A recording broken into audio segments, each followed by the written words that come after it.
question was for the Prime Minister, because indeed it is the Prime Minister's sole responsibility to guarantee the diplomatic success of major world leaders who come to this country. It is the Prime Minister whose government is responsible for both security and diplomatic vetting of everyone that comes in close proximity of a foreign leader on Canadian soil, particularly a foreign leader who is at war. The government has now admitted that they vetted everyone who was in attendance that day. Will the Prime Minister apologize for having vetted this individual and letting him come anyway? The Honourable Government House Leader.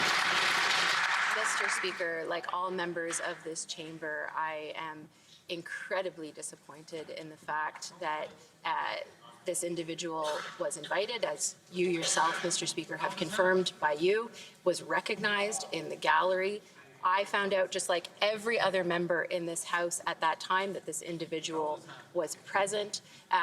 This is deeply embarrassing for us as parliamentarians, as Canadians, and it is something that I think all of us take extremely seriously, and I would ask my honourable colleagues not to politicize this moment. Thank you, Mr. Speaker. The Honourable Leader of the Opposition. Mr. Speaker, the Prime Minister is responsible. He is in Ottawa today. He can get on his feet and answer for his massive diplomatic embarrassment and shame. Stand up. That minister admitted that the government vetted every single person that was here for the speech. That was the job of the government, which has an entire security and diplomatic apparatus set up for that purpose. Will he finally take responsibility for his latest embarrassment and apologize to Canadians for this massive attack? The Honourable Government House Leader.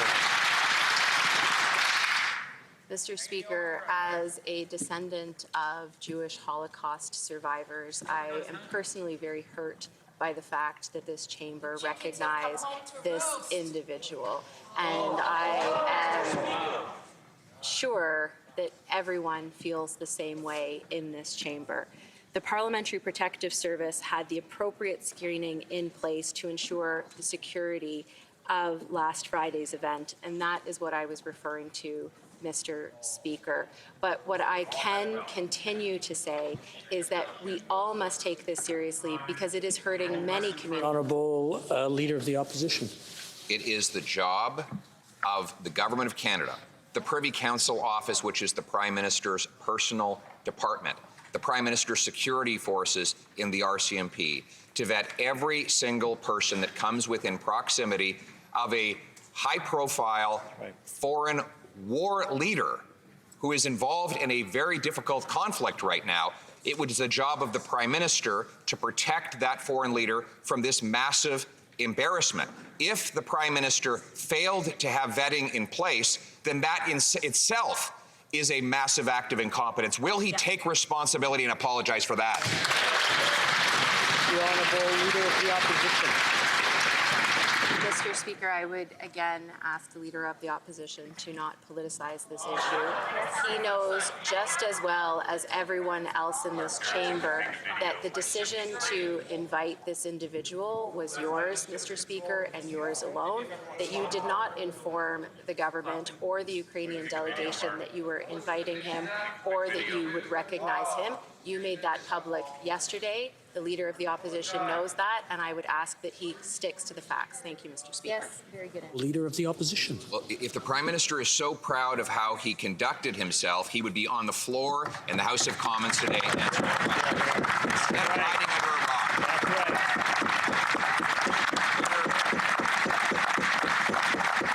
Canadians are sick and tired of a Prime Minister.